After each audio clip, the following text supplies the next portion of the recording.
यूं तो कृष्ण भगवान की कई गोपियां हुआ करती थी, लेकिन कृष्ण के प्रति मीरा के प्रेम के कुछ अलग ही मायने थे। मीराबाई भक्ति और प्रेम की एक ऐसी मिसाल मानी जाती हैं जिन्होंने अपना पूरा जीवन कृष्ण दर्शन के लिए समर्पित कर दिया। तो आइए जानते हैं कैसी थी मीरा और कृष्ण जी की अनोखी प्रेम कथा। मीराबाई का जन्म 1498 में राजस्थान के एक राजपूत घराने में हुआ था।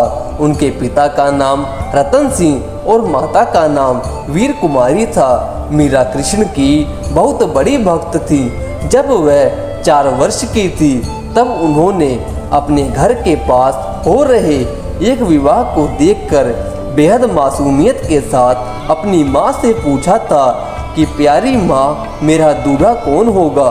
मीरा के इस सवाल पर उनकी माँ ने मुस्कुराते हुए श्री कृष्ण की मूर्ति की तरफ इशारा करते हुए कहा था कि मेरी प्यारी मीरा, श्री कृष्ण तुम्हारे वर होंगे।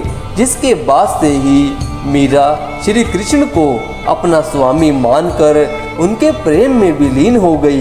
कुछ समय बाद ही मीरा की माँ का निधन हो गया था। जब मीरा बड़ी हुई तो उनके मन में यह विश्वास था कि श्री कृष्ण उनसे शादी जरूर करेंगे। मीरा बेहद खूबसूरत स्वभाव की कोमल थी। वह बहुत सुरीली आवाज में भजन गाती, लेकिन मीरा की शादी मेवाड़ के महाराणा सांगा के पुत्र राणा सांगा से हुई। मीरा यह शादी नहीं करना चाहती थी, लेकिन परिवार के जोर देने पर उन्हें यह शादी करनी पड़ी। माना जाता है कि शादी के बाद भी मीरा का प्रेम कृष्ण के लिए कम नहीं हुआ। विदाई के समय कृष्ण की वह मूर्ति अपने साथ लेकर गई जिसे उसकी माँ ने दूल्हा बताया था। शादी के बाद मीरा ससुराल के कामकाज पूरे करने के बाद रोजाना कृष्ण के मंदिर जाया करती।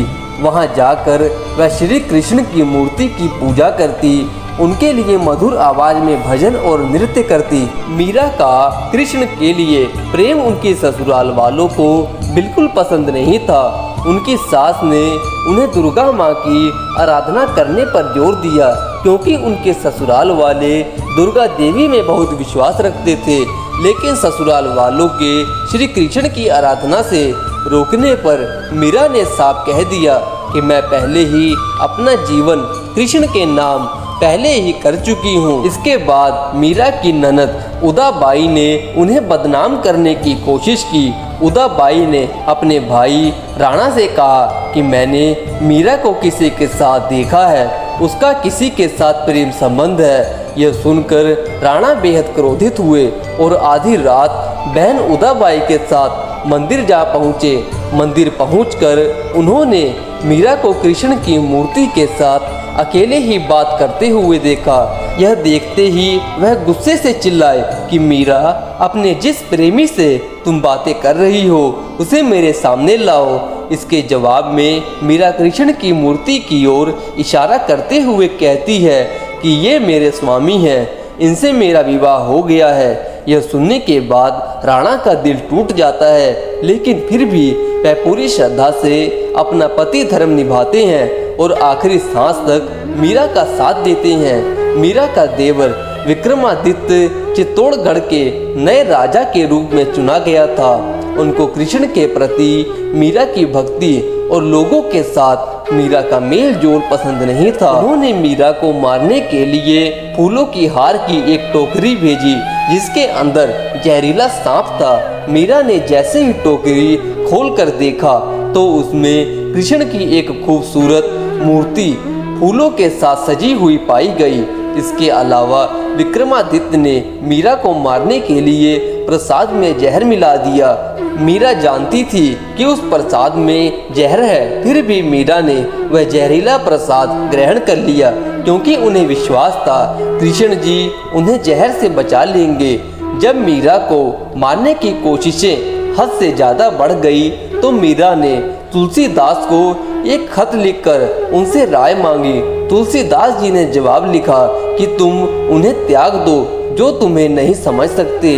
भगवान के लिए प्रेम ही सच्चा प्रेम होता है, दूसरे रिश्ते झूठे होते हैं। मीरा का जीवन उस समय पूरी तरह बदल गया जब अकबर और तानसेन वेश बदलकर मीरा के गाने सुनने चित्तौड़गढ़ के मंदिर आ पहुँचे।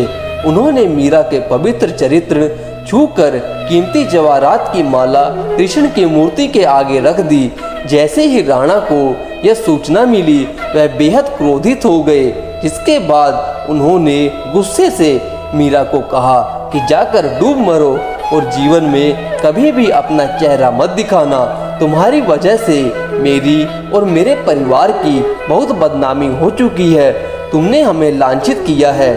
मीरा ने राणा की कही बातों का पालन किया और वह गोविंदा गिरधारी गोपाल जपते जपते कृष्ण के ख्याल में नाचते गाते नदी की ओर बढ़ने लगी।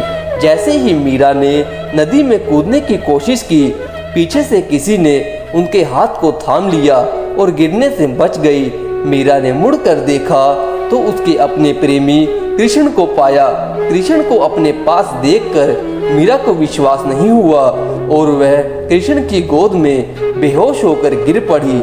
यह देखकर कृष्ण मुस्कुराए और मीरा के कान में बोले, मेरी प्यारी मीरा, तुम्हारा जीवन नश्वर रिश्तेदारों के साथ समाप्त हो चुका है। अब तुम आजाद हो, खुश रहो, तुम मेरी हो और हमेशा मेरी ही रहोगी। इसके बाद मीरा वृंदावन चली गई। मीरा के वृंदावन चले जाने पर राणा वृंदावन आकर मीरा से माफी मांगते हैं और अपने साथ चलने को कहते हैं, लेकिन मीरा साथ चलने से इनकार कर देती है। मान्यता यह है कि मीरा पूर्व जन्म में वृंदावन की एक गोपी थी और उन दिनों वह राधा की सहेली थी। वे मन ही मन भगवान कृष्ण से प्रेम करती थी। गोप से विवाह होने के बाद भी उनका लगाव श्री कृष्ण के प्रति कम ना हुआ और कृष्ण से मिलने की तड़प में ही उन्होंने अपने प्राण को त्याग दिया। बाद में उसी गोपी ने मीरा के रूप में जन्म लिया था।